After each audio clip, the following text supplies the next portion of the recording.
That was the least he could do. Quietly going back inside the house, he raced up the stairs to grab a few dollars from his wallet, hoping the person would still be there when he returned. Some reporters will do just about anything for a story, and I have become one of them. That thought floated through Jasmine Carmody's mind as she continued looking through Wesley Brooks's garbage. You could learn a lot about a person by going through their trash, but so far the only thing she'd been able to discover about Wesley Brooks, .com millionaire and Savannah's #1 player, was that he loved spaghetti, the microwave kind. What about the kind you made from scratch? Hadn't any of his numerous lady friends discovered that the way to most men's hearts was through their stomach and not necessarily that part of their anatomy that was located below the belt? But then, if rumors were true, Wesley Brooks wasn't like most men. She had read his bio enough times to know the full story, at least what there was of it. He'd been an orphan and had bounced back and forth from foster homes until he was 16. It was while he had been attending high school that he had struck up a close friendship with Jacob Danforth of the prominent Savannah Danforths.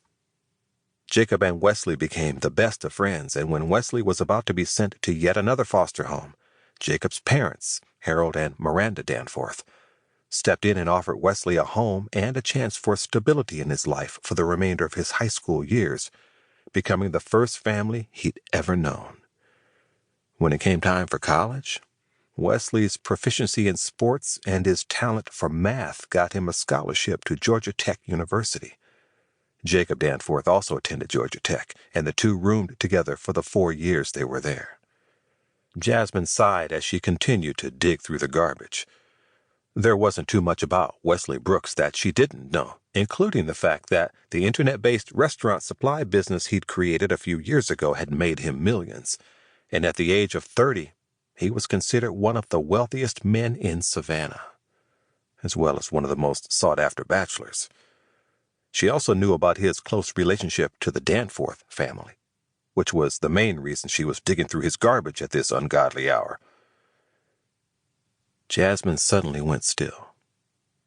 For a panicked moment, she thought she had heard something. When seconds passed and she didn't hear a thing, she continued with what she was doing. According to Veronica "Ronnie" Strongman, a fellow reporter and one of her closest friends, being home on a Saturday night was a no-no for Wesley Brooks. He was somewhere doing what she'd read he did best, besides managing his business, and that was playing the role of millionaire playboy. She stopped upon hearing another sound and turned around. She swallowed a scream when her gaze collided with that of the playboy millionaire himself.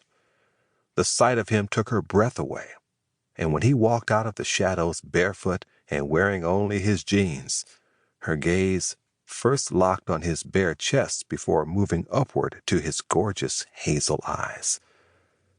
He was taller than she had imagined, and very solid, all muscles and no fat.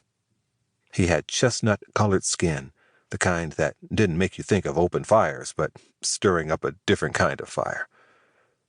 She had been caught red-handed in Wesley Brooks's trash, and the first thought that came to her mind was to run.